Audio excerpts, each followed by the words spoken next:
My name is Elliot Finch. I'm 38 years old, and for the last 16 years, I've been a staff sergeant in the United States Army. I've been on 3 overseas tours and earned my stripes through discipline and dedication. I learned early on that respect isn't given, it's earned. What I never expected was that the hardest battle I'd ever face wouldn't be in some desert combat zone, but in my own family's living room in suburban Denver, Colorado. Growing up, my mother, Judith, never made things easy for me.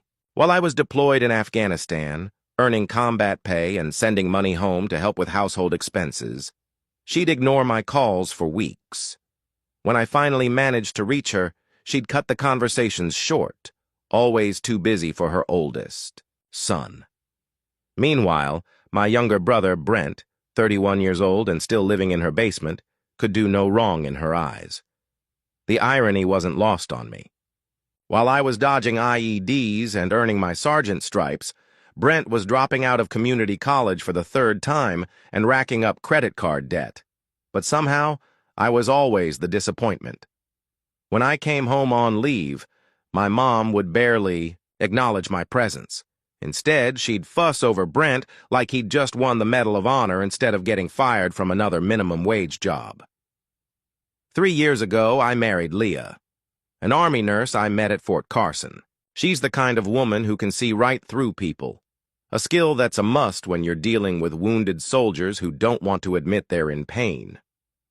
Leah saw what my family was doing to me long before I was ready to admit it to myself. "Your mother uses you," she told me one evening as we sat in our small base apartment. "She takes your money, ignores your calls, and treats you like you're invisible. But the moment Brent needs something, suddenly you're family again."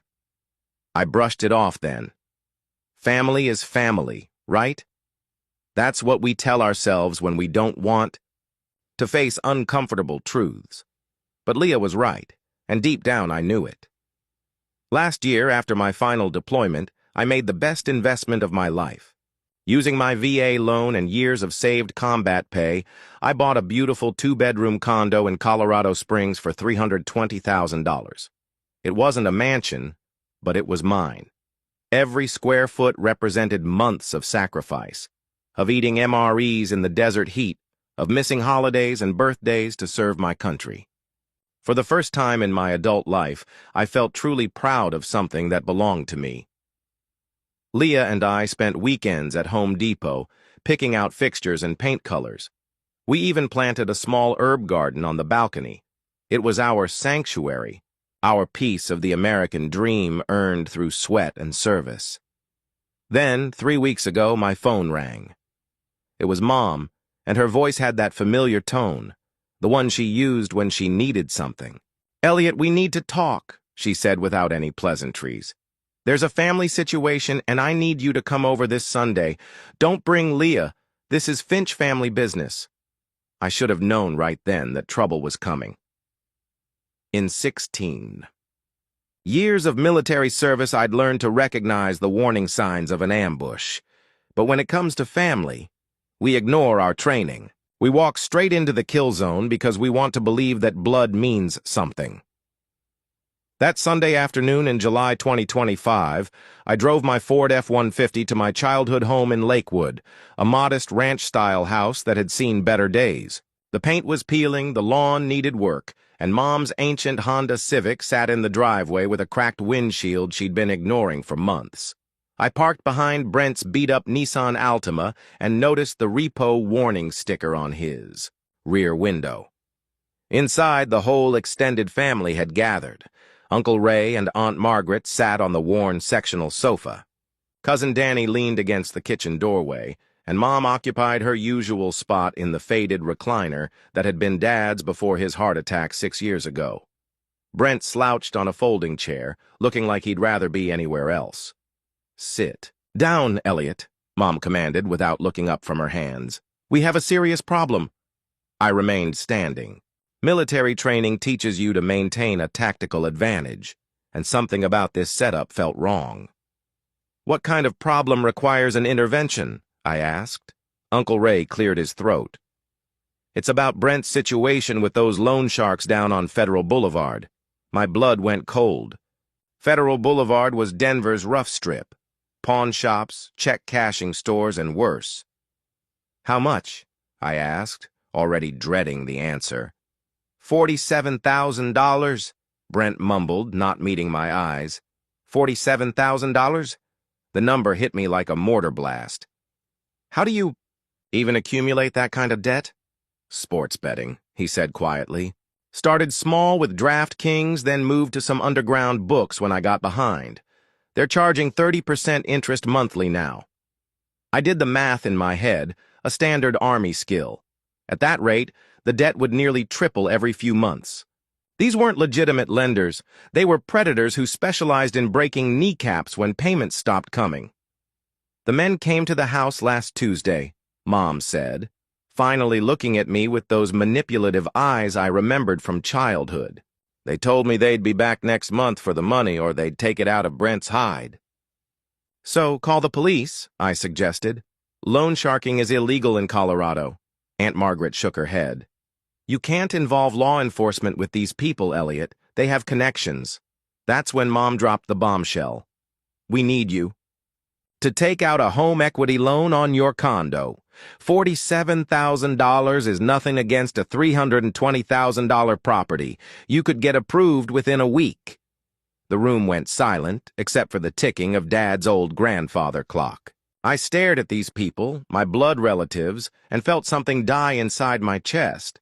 They weren't asking for help. They were demanding I sacrifice my financial future for Brent's gambling addiction. "Absolutely not," I said calmly. Mom's face twisted into the expression I remembered from my teenage years. "This is your brother we're talking about. Family helps family." "Where was this family loyalty when I was deployed?" I asked. "When I was sending $200 home every month to help. With your mortgage payments? When I called from Kandahar and couldn't reach anyone for weeks?" "That was different," she snapped. "You chose to join the Army. And Brent chose to gamble away $47,000, I replied. Cousin Danny stepped forward. "Come on, Elliot, you've got a steady income, military benefits, and that condo is just sitting. They're building equity. This would barely dent your net worth." I almost laughed. These people had no idea what that condo represented. The years of sleeping in barracks, eating mess hall food, missing Christmas mornings and birthday parties. They saw a number on a piece of paper, not the sacrifice behind it. "The answer is no," I repeated. "Brent made his choices. He can live with the consequences." That's when Mom stood up from her chair, crossed the room, and slapped me across the face.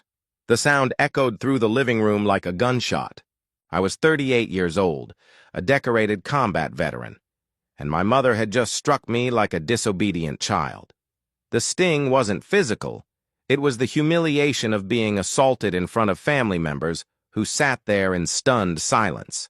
"You selfish bastard," she hissed. "Your brother could die because of your greed."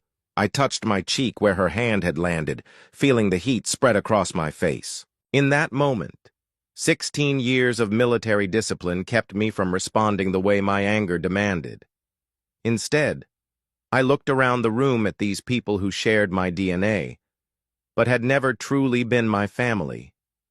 "I'm leaving," I said quietly. "And I won't be coming back." Uncle Ray finally spoke up. "Elliot, she didn't mean it. She's just scared for Brent." "Yes, she did mean it," I replied, walking toward the door. "And now she'll have to live with it." As I drove home to Colorado Springs, my phone buzzed with text messages. Uncle Ray pleading for understanding. Aunt Margaret suggesting we talk. This through like adults. And finally, a message from Brent. "Thanks for nothing, big brother." I deleted them all without responding. When I walked into my condo, Leah took one look at my face and knew exactly what had happened. "They asked for money," she said. It wasn't a question. $47,000, I said. "They wanted me to mortgage our home, and when I said no, Mom slapped me in front of everyone." Leah's expression hardened. As an Army nurse, she'd seen enough abuse to recognize it instantly. "What are you going to do?" I looked around our living room, at our wedding photos on the mantle, the furniture we'd picked out together, and the life we'd built with honor and hard work. I'm going to protect what we've earned, I said, and I'm going to make sure they can never threaten it again. The next morning, for the first time in 3 years, I called in sick to Fort Carson. Leah had already left for her shift at the base hospital, but not before making me promise to handle this the smart way. She knew me well enough to recognize when I was shifting into tactical mode. I spent the morning researching private investigators in the Colorado Springs area. Military experience had taught me that good intelligence wins more battles than raw firepower. I needed facts, documentation, and a clear picture of what I was dealing with before making any moves. By noon, I was sitting across from Patricia Valdez, a former Denver police detective who now ran her own investigation firm. Her office was small but professional, with case files stacked neatly on metal shelves and a Colorado state flag hanging behind her desk. I need to know everything about my family's financial situation, I told her. Bank records, credit reports, property liens, whatever you can legally access. Patricia leaned back in her chair. What's prompting this request? I explained the situation without emotion, sticking to the facts. The gambling debt, the demand for my home equity, the physical assault. Patricia took notes on a yellow legal pad, occasionally asking clarifying questions. How long has your brother been living with your mother? She asked. Since he dropped out of community college 7 years ago. And you mentioned sending money home during your deployments? How much and for how long? I pulled out my phone and showed her my banking app. $200 monthly for 5 years, from 2019 to 2024. It was supposedly to help with Mom's mortgage payments. Patricia's eyebrows raised slightly. That's $72,000 over 5 years. Did you ever receive documentation showing how this money was used? No, I trusted it was going toward household expenses. Big mistake, she said bluntly. In my experience, families who demand financial transparency usually have something to hide. Give me 1 week, and I'll have a complete financial profile on both your mother and brother. That afternoon, I drove to USAA Federal Savings Bank and met with my mortgage advisor, Jennifer Walsh. We'd worked together when I first bought the condo, and she remembered my file immediately. I want to understand my options if someone tries to force me into a home equity loan, I explained. Jennifer pulled up my account on her computer. Well, the good news is that nobody can force you to borrow against your property without your signature and consent. Your credit score is 810, so you'd qualify for prime rates, but I'm not looking to actually borrow money, I interrupted. I want to know how to protect myself from financial coercion. She nodded knowingly. Family pressure? I see it more often than you'd think. The best protection is documentation. Keep records of all communications. Never sign anything under duress, and consider adding your spouse to the deed if she isn't already listed. Leah's name is already on there, I confirmed. Good. That means any attempt to use your property as collateral would require both signatures. You're already protected. I left the bank feeling more confident. But the real breakthrough came 3 days later when Patricia called. You need to come in immediately, she said. What I found is worse than identity theft. Her office felt different this time, more serious, like a briefing room before a dangerous mission. Patricia had spread documents across her conference table like intelligence reports. Your mother has been using your social security number to open credit accounts for the past 6 years, she began. 3 credit cards, 2 personal loans, and a line of credit at a furniture store. The total outstanding balance is $28,000. My hands clenched into fists. How is that possible? Easy when she has access to your personal information and knows your service history. Look at this application from 2020. She handed me a copy. She listed your military salary, your service record, even your deployment. Schedule. The lenders never verified because your credit was perfect. I studied the paperwork, recognizing my mother's handwriting on forms that bore my forged signature. This is fraud, I stated. Textbook identity theft, Patricia confirmed. But wait, there's more. Remember that $72,000 you sent home? I traced those deposits. Less than $12,000 actually went toward your mother's mortgage. The rest was transferred to accounts belonging to your brother. The room started spinning. 5 years of deployment money, money I'd earned dodging Taliban rockets and IEDs, had been stolen to fund Brent's lifestyle while I was risking my life. Overseas. There's one more thing, Patricia continued. Your father's will. I obtained a copy from the Jefferson County probate records. He left you 50% of the house and specified that your portion should be held in trust until you turned 35. I never received anything. Because when you turned 35 3 years ago, your mother filed documents claiming you'd waived your inheritance rights while deployed. She forged your signature on the waiver.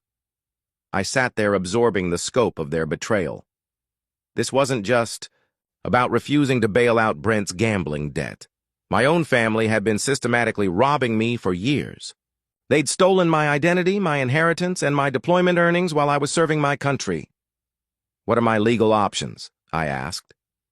Patricia handed me a business card. Ryan Martinez is the best financial crimes attorney in Colorado. With this evidence, you could file criminal charges and civil suits. Your mother could face 5 to 10 years in federal prison for identity theft alone.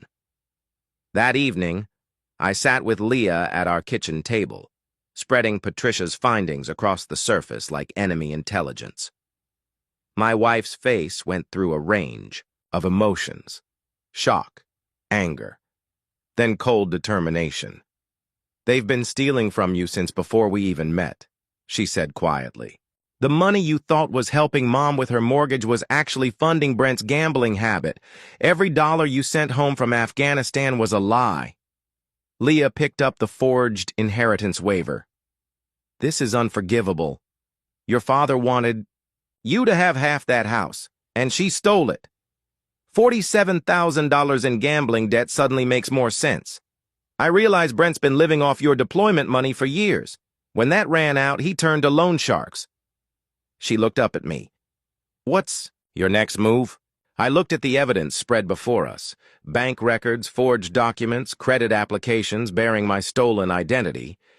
In the Army, we called this actionable intelligence. Everything needed to destroy my enemies was right here in black and white. Tomorrow, I'm filing a complaint with the FBI's Financial Crimes Division, I said. Then I'm meeting with Ryan Martinez to discuss civil proceedings. They wanted to use my assets to solve their problems. Let's see how they handle losing everything they've stolen. Leah reached across the table and squeezed my hand. I'm proud of you. This is the right way to fight back. For the first time in days, I smiled. Mom always said I was too stubborn for my own good. She was about to find out just how stubborn a combat veteran could be when someone steals from him. Ryan Martinez's law office occupied the top floor of a glass building in downtown Colorado Springs, with views of Pikes Peak that reminded me why I'd chosen to make this state my home. He was younger than I'd expected, maybe 35, but his reputation for financial crimes prosecution spoke for itself. This is one of the most comprehensive identity theft cases I've seen, he said after reviewing Patricia's evidence. Your mother didn't just steal money. She created an entire shadow financial identity using your credentials. What kind of damages are we talking about? I asked. Ryan pulled out a calculator and started adding figures. $72,000 in misappropriated deployment funds, $28,000 in fraudulent debt, plus the inheritance theft. Conservatively, your father's half of that Lakewood house is worth about $120,000 in today's market. We're looking at close to $220,000 in damages and criminal charges, identity theft, wire fraud, mail fraud, and forgery. Federal charges carry serious prison time. He leaned forward. But I have to ask, are you prepared for the nuclear option? Once we file, there's no going back. Your mother will likely face criminal